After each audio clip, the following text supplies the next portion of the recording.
დღეს ზამთრის 25 ოლიმპიადა იხსნება. მილანში ვიზიტით იმყოფება საქართველოს პრეზიდენტის გახსნისადმი მიძღვნილი ღონისძიების ფარგლებში ამერიკის ვიცე-პრეზიდენტ ჯეი დი ვენს და სახელმწიფო მდივან მარკო რუბიოს შეხვდა მიხეილ ყაველაშვილი.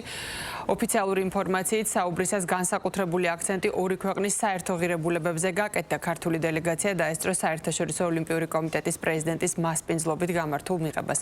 ღონისძიებაზე მიხეილ ყაველაშვილი და მაკა ბოჭორიშვილი სხვადასხვა ქვეყნის ლიდერებს ესაუბრნენ.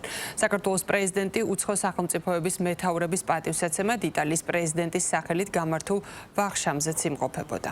მილანში იხსნება ზამთრის ოლიმპიური თამაშები.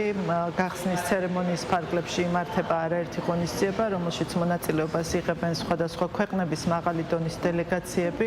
საქართველოს დელეგაციას ხელმძღვანელობს საქართველოს პრეზიდენტი. ჩვენ გახსნის ცერემონიის ფარგლებში გამართული ღონისძიებისას შესაძლებლობა გქონდა შევხვედროდით სხვადასხვა ქვეყნის ლიდერებს, მათ შორის ამერიკის შეერთებული შტატების ვიცე-პრეზიდენტს, ამერიკის შეერთებული შტატების სახელმწიფო მდივანს და გქონდა შესაძლებლობა გავსაუბრებოდით მათ ისევე როგორც სხვა ლიდერებს.